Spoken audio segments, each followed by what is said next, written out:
and welcome to a different kind of video. For the month of July, I decided to carry out a little bit of an experiment just to see if I could attain crazy six-pack abs from training them every day. So I trained them every day for the month of July.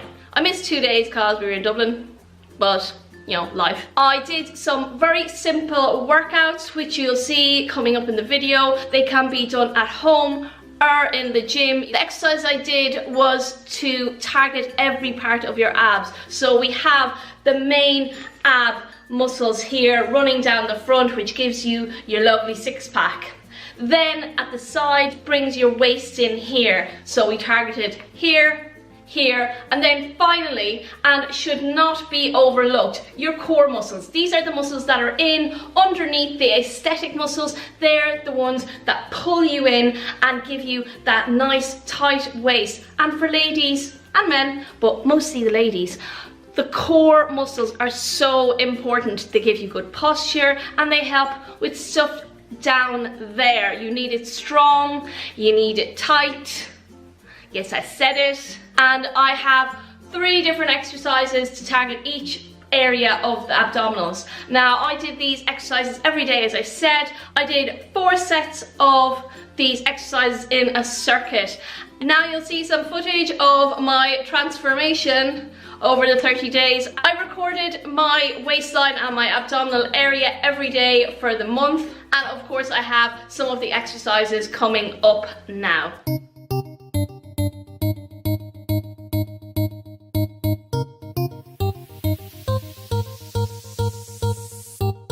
Everybody put them drinks up, put them up. There's some left, you better drink up. Drink it on X. Oh, you wanna know why? Watch, cause we all gon' bounce. Now the sun going down. Don't say money cause we go all out. Say money. I know I'm gon' flex. Pull it back it on. We all gon' bounce. Now the sun going down. Don't save money cause we go all out. I know I'm gon' flex. Pull it back it on X. Yeah, back it on X like a biggie. Money, more problems, but I still make a million. I get a million out the bank, spend it on the drink, get the shots, go ahead, get tips. Keep it real, roll back the seat. Hold tight when you ride with me. Hold tight. Watch out. Yeah, we might get off the street. Go from left to the right, hit the curb like. So I am 7 days into my ab experiment, and I thought I'd update you guys.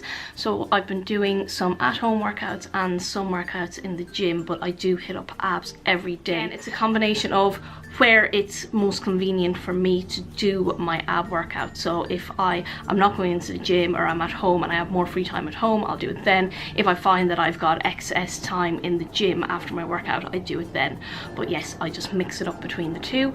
And never roll alone, top down, heads out, bad bitch on the corner star. Why she over there? Pour the drinks that don't stop. Make it fucking rain for the girls who don't drop. Now we might just rage again. Get the shots in the Mary Jane, it's that stage again. Cause we go all night and we just don't sleep. No lifeguard, but we're going in deep. Let me see them hands now, where's my G's? And this shut down, you know me, she know me, I know you, I know we. Cause we all gon' bounce, now the sun going down. Don't say money cause we go all out. I know I'm gon' flex, pour it back it on. What's going on, you guys? Welcome back for another video. Today I have a sit down kind of educational, informative video for you all about exactly why we bloat, what exactly bloating is, and how to reduce it. Because it was something that I used to face a lot. Actually, I've had a lot of stomach and digestive issues, which I've actually seen a doctor for and kind of found out if I had certain intolerances to certain foods, but I was bloated all the time. Of course, a lot of that was back in the day as well when I was doing crazy amounts of like overeating and stuff like that. But I asked you guys on Snapchat how many of you really struggled with that. I know the main portion of my Snapchat following is women, but I think men also struggle with this as well. And a lot of you said for women, especially when you're on your period and just other random times throughout the month, you do find that you're very bloated and you would really like to hear any type of bloating remedies. So through my research and personal experience, there's only a few reasons why we bloat. What I've broken it down to is, first of all, overeating, just going completely crazy and completely stuffing yourself. You'll notice, of course, that your stomach tends to look distended and you just feel really gross. Secondly, for women, when you do get on your period, you know, same thing happens. Your stomach tends to get a little bit bigger and you feel just really crappy. Also eating high in salt foods, and then also just high fat and sugar foods in general, any type of processed or fast food can make you feel that way. And it's not the same thing as when you eat a full healthy meal and you just feel satiated and you feel full and you feel good, but you don't feel like your stomach is really like purging out there. I know for me, myself, whenever I eat something very high in salt, I tend to retain a lot of water as well. So I like personally to really try to keep my salt consumption very low. I always tend to go for the pink Himalayan salt rather than just like white table salt, which is just not good for you whatsoever. I also screenshotted something really interesting that I found online when I was researching bloating. It said the second most common cause of temporary bloating is gas in the abdomen, which is crazy. Like, I would never think of that, but I guess it happens whenever you swallow too much air, which I know sounds like weird, but it might just be something you're doing that you're unaware of if you are, you know, bloated a lot more than normal. And it says here, some people swallow more air when they're nervous. It's possible that practicing ways to reduce stress and anxiety, such as breathing exercises or progressive muscle relaxation, may help reduce excess gas and bloating. And also some other reasons why we bloat just in general is water retention. I think that's the main one that a lot of us know, but actually drinking an excess of water. I like to have mine with apple cider vinegar and lemon. I'll go into my little routine here in a minute. Will really help to flush all that excess out.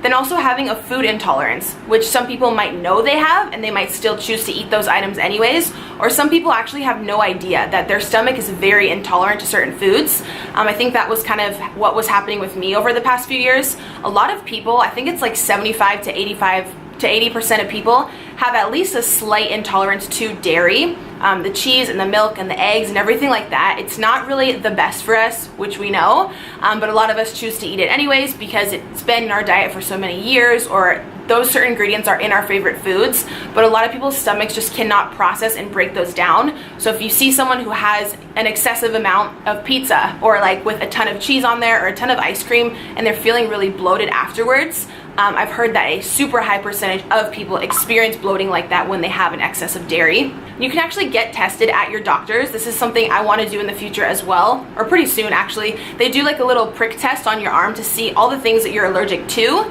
And sometimes, especially in the past when my stomach has been hurting so bad, I really have wanted to narrow it down and see if I do have like a slight intolerance or if I'm just completely dairy intolerant.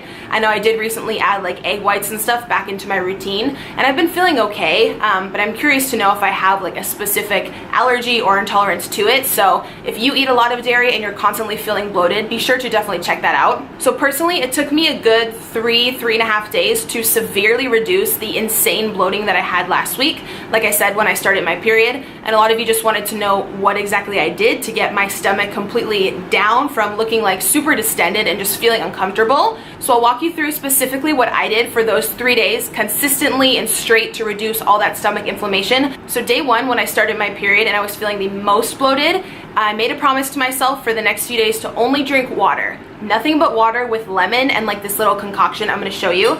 This is something I do on the regular anyways, but I notice as well that it really does help with the bloating. So every morning I'll have 8 to 10 ounces of water with some lemon juice. This is just the Italian version I got from like Ralph's or something. It was like $5. And then I have 1 to 2 tablespoons in it of the apple cider vinegar. This one is from Thrive Market. I've shown it before. You can get them at the grocery store. Just make sure it says with the mother, so it has all those healthy natural ingredients at the bottom. So when you shake it up, you're getting all the benefits of everything natural in there. So I have that detox drink every single morning and sometimes at lunch as well. I'll also sometimes put in a tiny bit of cayenne pepper. You can see these remedies like all over Pinterest and stuff. They work very, very well for any type of stomach indigestion, bloating, inflammation, anything like that. A lot of people ask about the taste of the apple cider vinegar. It's really not that bad. Honestly, if you look up the benefits and how great it is for your overall health, just suck it up and down it because it's really good for you. So I have that every morning for the full 3 days. I drank absolutely nothing but water, and I drank a good gallon of water every single day, no excuses. I also cut out all salt from my diet because salt really tends to bloat you and also cause swelling, and I cut out all dairy products. All of them. As you guys know, I did recently add like some egg whites and certain little dairy products, some ice cream products here and there back into my routine. But when I'm trying to reduce the bloating and the figuring out like what your stomach intolerance is, a lot of people have a small or big intolerance to dairy products. And when I cut out all the ice cream, the cheese, the milk, my stomach bloating like almost instantly goes right down. I also did 2 body wraps within the 3-day period to really just help with tightening and firming and toning up that stomach area. You guys know I'm also going on vacation on Friday to St. Louis, and I've been doing like crunches and everything like that, but I just really wanted something to like fully tighten up that area. The wraps don't really help you to lose pounds necessarily, but they really do help reduce the appearance of cellulite, which I have a lot of cellulite naturally because that's just genetic, and they just help overall to improve your skin texture and the tightness around your stomach and like belly flab area, which I know is a major like problem area for many women. You guys know the ones that I've used before are from Fitzy Wraps. This is just like a blank bag because I used the other 2 last week when I was filming this, and I did film how to put them on and everything. It's super easy. What I like about theirs is they're super budget friendly, which we know anything I mention on my channel has to be catered towards like single parents or people on a budget. I think it's only like 28 or 29 bucks and you get 4, and they truly do what they say they're gonna do. Like, they don't make any false claims on the packaging. You guys know there's so many things floating around social media, Instagram. People just want you to like blow money like that on their product without even knowing if it works. And I know it's hard to tell with certain like social media influencers and stuff, people recommending certain things, what does work. So specifically on their package, they say it's gonna tighten and firm and improve your skin texture in that area, which I personally truly do feel like it does work. You guys can see in my pictures as well, it's not like a crazy like 5-6 pound weight loss. I'm not gonna lie to kick it, but it definitely like very much tones. Can I talk today? Tones and firms up that area, which is specifically what I was wanting to go with, in addition to everything else that I do, like the detox drink in the morning and cutting down the dairy and salt. When you mix all this stuff up together, I can guarantee you're gonna severely reduce any bloating or stomach cramps or gassiness or indigestion that you do have. The Fitzy Wraps are already super affordable if you guys want to try them, but I will leave an additional 15% off down below for you, so that'll all be in the down bar. So I also cut out Brussels sprouts, cabbage, prunes, anything that's very starchy, that's a starchy fruit or vegetable, because those can also cause gassiness and that extra air in your abdomen, therefore leading to bloating. So for that full like 3.5 day period, I completely had that out of my diet as well, which I feel like really did help in the appearance of my stomach kind of going back down to normal and looking thinner and tighter. Also, if you have a lot of beans or lentils in your diet, those can easily cause a lot of gas and indigestion, as well as artificial sweeteners, which a lot of people tend to think are healthy because there's no calories, but those can also contribute to bloating. So there's definitely many things. Definitely just like research it. When I was looking up liquid products and food products that all contribute to bloating, there was like hundreds of them that I didn't even know about. So if there's something that you constantly have in your diet and you're definitely just feeling more bloated or a more distended stomach over time, be sure to look that up and see if you have any type of intolerance to it, or just try like eliminating certain things for like a good 4 to 5 day period. Try completely taking dairy out of your routine, just seeing how you feel. If you've eaten the same diet, say for 15 or 20 years, you might not even realize that there's a problem. Say you completely take dairy out of your diet, and you just feel so much better, more mental clarity, more energy, and you know, you're not bloated whatsoever, then you'll know that something like that was the problem. So I would say just really like target out certain things and just take them out for probably like a good week to really see how you feel, and I guarantee you're gonna see a change in your stomach. Also, to make sure that you are getting adequate fiber into your daily food intake every single day. You can get this in so many ways. There's fiber bars, plenty of fiber in certain foods, and I personally take a fiber powder every day mixed in my morning water or morning shake, and it really just helps to help your digestive system go to the bathroom easier and get rid of all the toxins, get all the gross stuff out of there, which will in turn really help with your bloating or having any type of distended stomach. So be sure to keep fiber up high on your priority list. So yeah, overall, those would be my top fighting bloating, helping to reduce any type of bloating or inflammation tips that I personally have and what I did to kind of combat my stomach issues over the years. And also last week,